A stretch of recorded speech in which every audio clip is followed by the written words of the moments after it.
Mas eu lembro que eu tava um dia no banheiro do hospital e aí eu fiquei 35 dias com catéter aqui na minha jugular, depois deu rejeição, foi para subclave direita, subclave esquerda.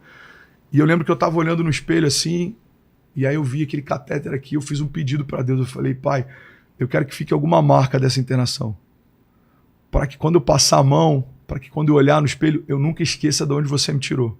Preparamos para você um e-book com 5 maneiras de como fazer 3 mil ao mês em 2023 e você pode obtê-lo pelo preço de um lanche. Este e-book pode mudar totalmente sua vida financeira. Clique no link na descrição do vídeo.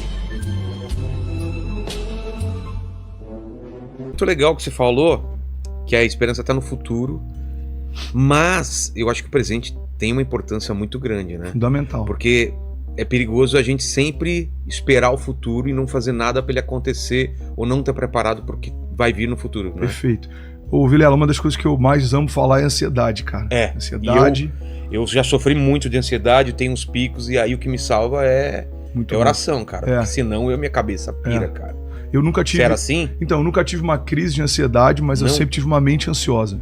O que é uma mente ansiosa? Uma mente ansiosa é uma mente que está sempre tentando antecipar uma estação. Exato. Tentando entender o que vai acontecer lá na frente. Todos os cenários possíveis, né? É isso. Você pensa, tem alguma coisa para acontecer, você pensa, se der certo, se der errado, se não sei o quê, e se a pessoa falar e se não ligar e não sei o quê. É isso. Cara, é horrível isso. Você acredita que foi feito um estudo um tempo atrás e começaram a perguntar para os entrevistados quais eram os medos que eles tinham. E eles foram acompanhando os entrevistados. 97% dos medos que os entrevistados tinham que acontecesse nunca aconteceram. Ah, tá vendo? 2% aconteceu, mas de uma medida muito menor do que eles imaginavam que poderia acontecer. E 1% de fato é o que eles imaginavam que aconteceria. Então assim, eu lembro que eu li um livro que explodiu minha mente. Pode fazer sentido até para você lidar com essa questão da ansiedade. Uau. O autor ele diz assim, a gente está sempre em busca de um futuro. O problema é que quando aquilo que um dia foi futuro se torna presente, encontra a gente ausente, esperando o próximo futuro chegar. Exato, cara. Então hoje tem coisas que você está vivendo, cara, que há, sei lá, 10 anos atrás, 5 anos atrás, era um futuro desejado. Isso daqui que eu tô vivendo, Isso que você tá vivendo aqui. Isso que eu tô vivendo era um futuro que eu imaginava, cara. Pois é. Então... E eu não aproveitar ou não agradecer isso, é perigoso eu pensar no que vai ser daqui 5 anos e não aproveitar e não ter ideia do que está acontecendo agora, que foi um sonho lá do passado, é muito perigoso, né, cara? É porque existe uma diferença de preocupação com preparação. Pré-ocupação é quando você se ocupa com uma coisa antes dela chegar. Pré-ocupação. A palavra preocupação é uma ocupação prévia, né? Você já está pré-ocupado com algo. Tá gastando energia. Você está gastando energia, você está se consumindo. Agora, o preparo é muito diferente. O preparo é quando você se prepara para quando uma estação chegar. E a gente que tem esse desafio de lidar com ansiedade, muitas vezes a gente está preocupado achando que a gente está se preparando. Cara, por que você está preocupado com isso, mano? Não, porque é importante, eu estou me antecipando, eu estou me organizando. Talvez não, talvez você só está se consumindo. Então, eu gosto muito de citar autores porque algumas desses princípios me ajudaram muito a vencer isso, né? Eu lembro de um autor americano que ele diz que a maior crise da nossa jornada de fé é viver à espera de um momento, ao invés de se preparar para quando esse momento chegar. Cara.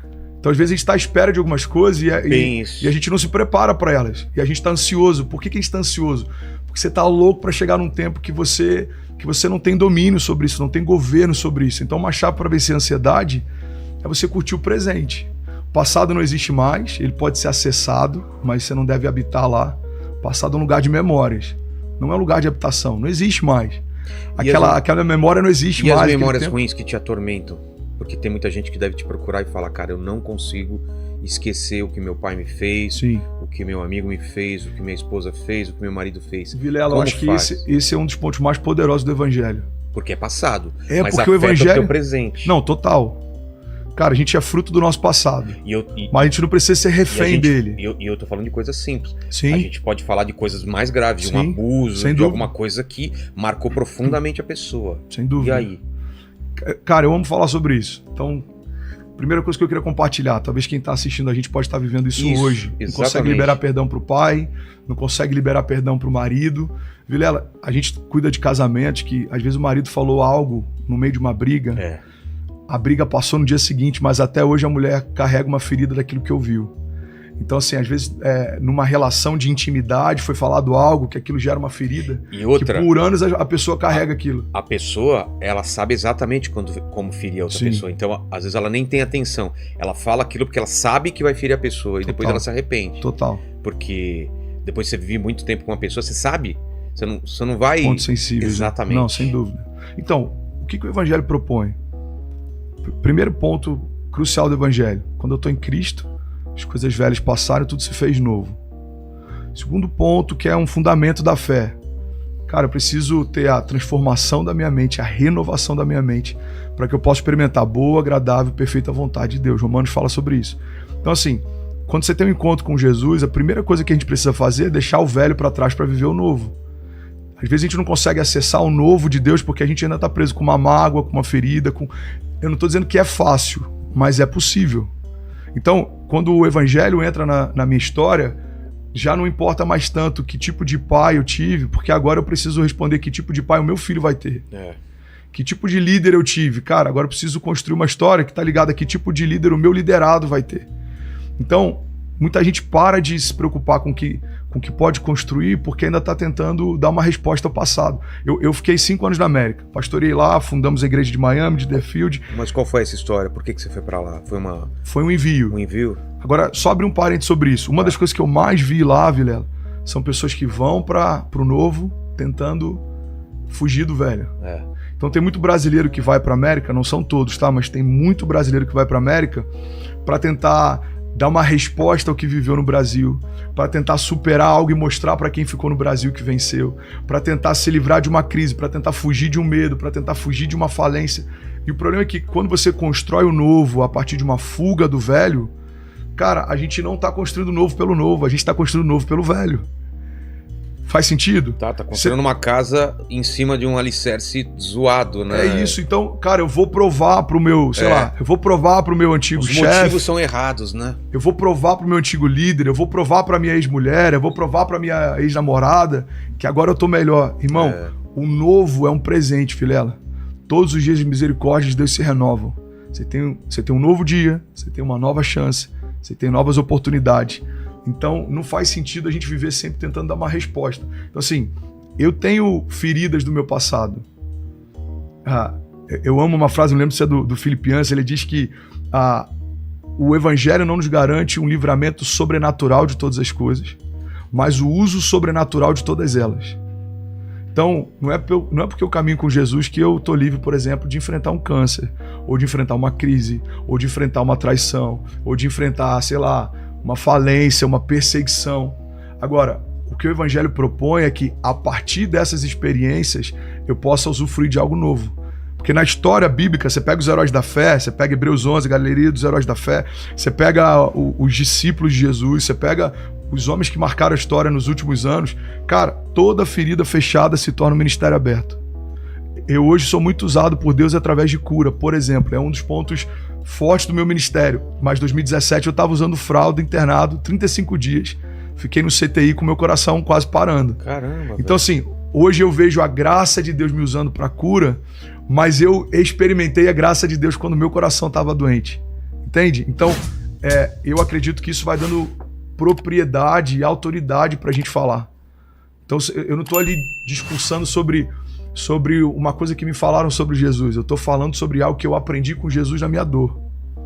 Então, quando eu falo de um Deus que provê, eu lembro quando a minha primeira filha estava sendo gerada, a minha esposa, Kezinha, grávida da Cessi, e a gente estava completamente quebrado de pedir ajuda para fazer compra de comida. Então, eu vi Deus mudar a minha sorte.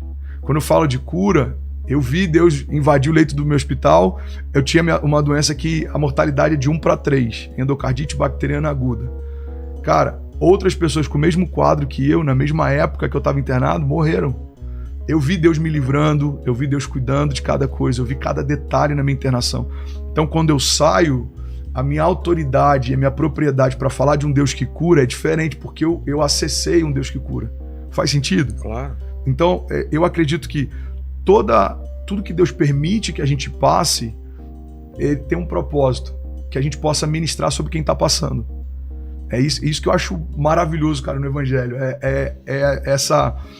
essa multiforme graça de você ser tocado em várias áreas que Deus permitiu que você fosse, mas você se levantar para que agora você possa mostrar, cara, é possível. Eu devo pregar nesse domingo sobre o poder das cicatrizes.